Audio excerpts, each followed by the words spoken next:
It's really great to be here talking about mobile trends and implications in West Africa.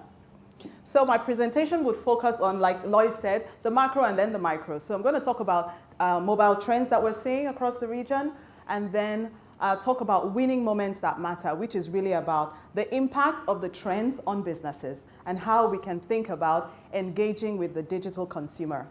So mobile devices have had, I would say, the most profound impact on the way we live, the way we work, the way we play, the way we communicate. At the end of last year, there were 7.5 billion mobile devices and connections on the planet. This is projected to increase to 10 billion by 2020.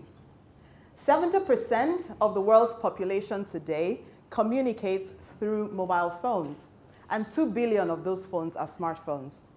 So we can really see the increasing influence of mobile phones on our lives. We've seen a rise in apps that are purely mobile across the globe.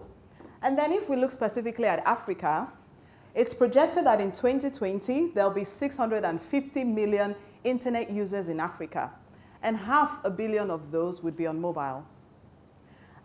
The same trends exist in West Africa. For example, 56% of YouTube views from West Africa are on mobile.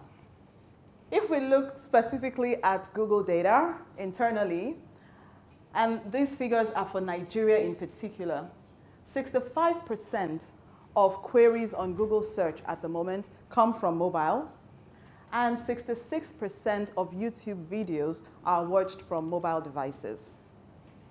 So much so that we've invented a term, nomophobia, the fear of being without your mobile device. I think we can all relate to that. You know how you feel when you lose your phone? Or maybe you left it somewhere. I remember there was a day I was going to work. I was halfway. This was peak traffic period. And I realized that I left my phone at home. Now, it was a day when I had a lot of back-to-back meetings, internal and external. And I realized I just could not be effective without my phone because, for example, my OTP app for the security token was on my mobile phone. And that would give me access to our internal tools and internal data, which I needed for my meeting. So I had to risk being late for my first meeting. And I went back home to get my mobile phone. And I think we can all relate to this. The clicker already gave this away, but I'm going to ask anyway, just in case you weren't looking. How many times do you think, on average, we check our mobile phones every day? Okay, someone was watching. So research shows that we actually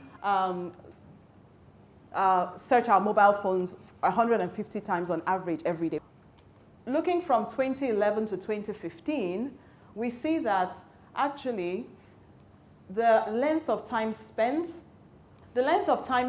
on each channel has actually been decreasing, but for digital, the amount of time spent has been increasing.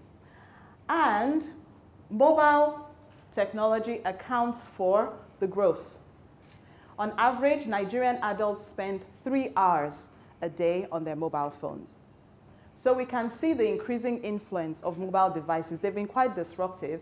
And if you think about how personal your mobile phone is, the fact that it's very intimate, you have it in your pocket, in your purse, very close to you, it really plays a key role in how we live on a day-to-day basis. And some of the trends we're seeing, we're going from mobile first to actually mobile only. There are a number of people that have their internet experiences purely and solely on mobile, and a lot of apps that are just for mobile. The lines are starting to blur between apps, e-commerce, and social media sites. For example, you can do e-commerce on a lot of social sites, thinking about Instagram's Buy Now, for example, or Pinterest's buyable pins, and so on. And so the lines are getting blurred. It's almost, when you also think about publishing, right? If you're an offline print publisher, you have, a lot of offline publishers now have an online dimension as well. So how do you, again, the lines are you an offline media company, or are you a hybrid media company? We're starting to see technology and the internet blurring all lines, and we see the same thing here. There's now an increased focus on data mining, giving the intimacy I talked about of the mobile phone and the fact that it can really provide a lot of consumer intelligence, right? We're getting more consumer-centric in how we develop strategy. And so we're seeing more data mining and that intelligence around mobile devices and platforms. And as a result as well, there's an increase and more focus on mobile ads. Advertisers do understand that there are opportunities to connect with the digital consumer via mobile, and we're seeing enhanced ad formats specifically for mobile, enriched ads, and special features like extensions, call extensions, and so on. So we're seeing apps going from just hubs where you go and search for different forms of information to just really apps that target specific aspects of life, right? Lifestyle apps. For example, I'm thinking about fitness and I think about Fitbit, right? I'm looking to order food, I think about Hello Food. I'm thinking about getting a taxi, I think about Uber or Easy Taxi. I want to go shopping, I'm thinking Konga, Jumia, Deal Day, Supermart, etc. I'm looking for hotels, I'm thinking hotels.ng, and so on. So we have apps really centered around lifestyle. And this centering around lifestyle is very important because when we think about embracing this platform, we have to think about shifting our mindset, right, to what we call a moment-by-moment experience. Because really, life is not lived in days or in hours or minutes or even seconds. Life is lived in moments, moment-by-moment experiences. And we talk about micro moments, which are really intent-rich moments where decisions are made or preferences are shaped. These are moments where people turn to digital for information. And of course, the strategic thinking for today is, how do I connect with the digital consumer in a micro moment, especially if that micro moment applies to something that I offer as a business? The fact that we really live our life through various moments, and each moment has a different need. Now, you can think about how crazy life can get, right? How do you make sense of every single moment that exists? The reality is that you can't. And are they all equally important? No, they're not. Do we need to win with all of them? No, we don't. And that's where the shift in thinking really comes in. If I take an example, these are, say I get up in the morning, these are potentially some moments I can have. I want to text Bola, I want to check what the time is, I want to text my mom, I want to read something, take a picture of traffic, etc. These are all moments, right? But do they really matter to your business? Perhaps not. But if I look at what we now define as micro moments, these are more action-oriented. So I want to find somewhere to have breakfast. I am looking for a way to cook jollof rice, vacation destinations, and so on. Now you can start to think about brands and organizations that provide these services that can now actually look at connecting with me at that point. So it's really about looking at, we've categorized the action moments into 5. There are the I want to watch moments, which is really about entertainment, about video, about inspiration. I want to know moments where I'm actually looking for answers. I want to go somewhere, so I'm thinking about maybe travel, thinking about hotels, those kinds of things. I want to do something, so I want to learn, if you have a how-to video or an article and all of that. I want to buy, which is self-explanatory. So how do you connect the dots with all of these, right? All these moments, how do we make sense of them and actually create that connection that we're talking about? So we talk about 3 things. The first is to identify your micro moments. And this is really about thinking about your audience, right?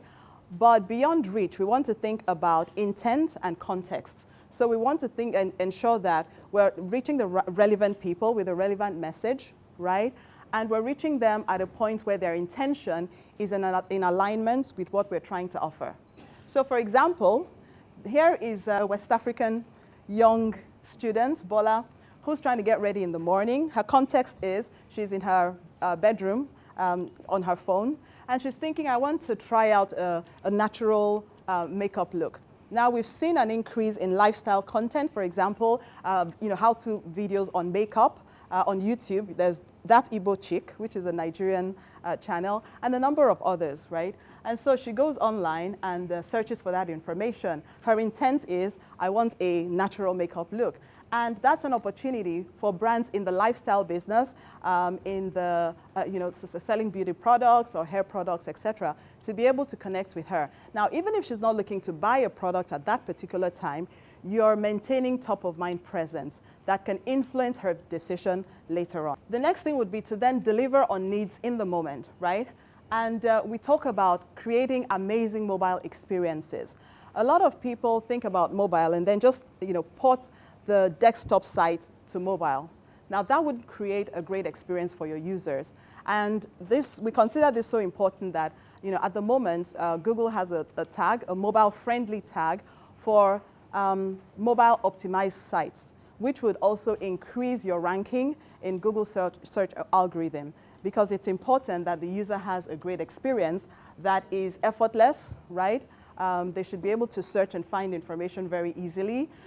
They should be able to move seamlessly across devices and pick up from where they left off. They should get results, right? Speed is very important, and it should be ubiquitous, right? I should be able to get that experience wherever I am. The core principles of a great user experience in 3 buckets. One is speed. You can have really great content, but particularly on mobile, people are very data sensitive, right? People need to preserve data.